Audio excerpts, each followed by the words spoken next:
ta lágbéni, irú èèyàn wo lágbéni, kí ni ipa tágbéni gan-an kó nílẹ̀ Ìbàdàn? Agbeni, Hmm.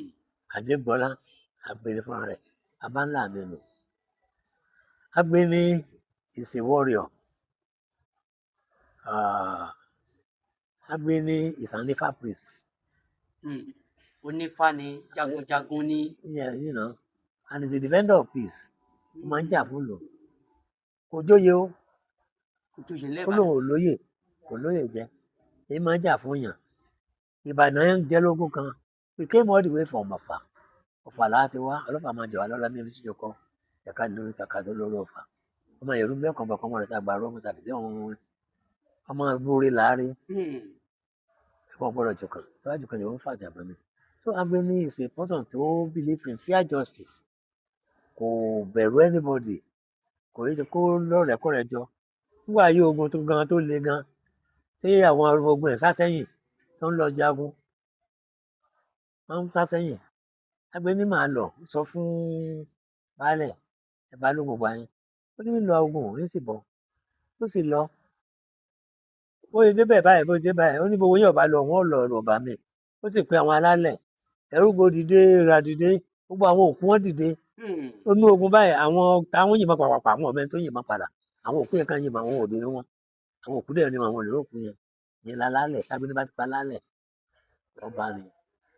Kì í sábà jáde. Kò ní ọ̀rẹ́ púpọ̀. Lẹ́yìn àwọn Ìbíkúnlé, àwọn Olúyọ̀lé gbogbo ọ̀rẹ́ ẹ̀ nìyẹn. Àwọn Fọ̀kọ̀rá lálá wa. Ìbíkúnlé ọ̀rẹ́ ní Agbeni ni. Ilé Ìgbàgbé l'Agbeni lé sí. Ibi tí gbà ti gba igbá tó gba àgbẹ̀ tó ráyè tẹ̀ nítorí Ifẹ̀. Ayé táyé ti ń yẹ wọ́n. Àárín Tábíọ́lá wà àti Agbeni wà ní. So Agbeni is a good man. He doesn't fear anybody. He's a warrior. He's a warrior. Tó bá dẹ̀ fẹ́ mọ tó ń ṣẹlẹ̀ báyìí kò ní ìdí rí. Òun náà dífá o. Tó bá sùn báyìí tó bá yájú pé ibi tá à ń lọ yìí o tó wà mẹ́ẹ̀ ni o. Tẹ́ ẹ bá lọ bẹ́ẹ̀ sì bá nìyẹn. So it's like Jesus. Ẹ lọ kà á bá kàwé ìtàn Agbeni dáadáa. Wọ́n dẹ̀ fún lóyè ó lóun ò fóyè. Nígbà tí gbogbo ará Ìbàdàn tó wá ń dìtẹ̀ mọ́ Lákanlẹ̀ tí wọ́n ní wọ́n yọ Lákanlẹ̀ lóyè àwọn máa jẹun kú pẹ̀lú Olúyọ̀lé wọ́n gbà bọ̀dẹ̀ fún Lákanlẹ̀ tó jórí ọmọ ogun. Lákanlẹ̀ Agbeni Lákanlẹ̀ fẹ̀yìntì. Lákanlẹ̀ oníṣòwò ni. Òun náà lóògùn bẹ̀ kò lóògùn tàkùrẹ́ tó lóògùn Agbeni. So ń wò dẹ̀ tí wọ́n ní wọ́n fẹ́ yọ lè yọ o. Kò tó yẹ mí wọn kọ́.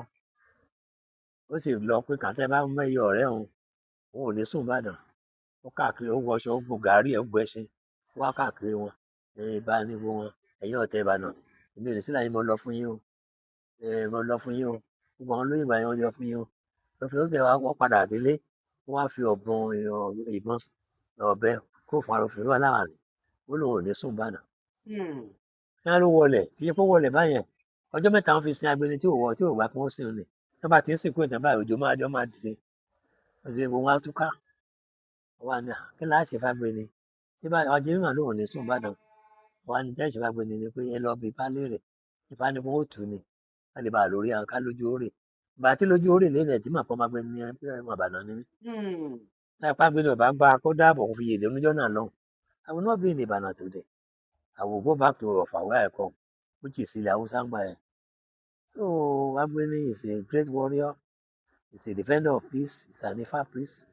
And so he doesn't care damn. Wọ́n dẹ̀ fún akíkanjú àwọn jagunjagun láìpẹ́.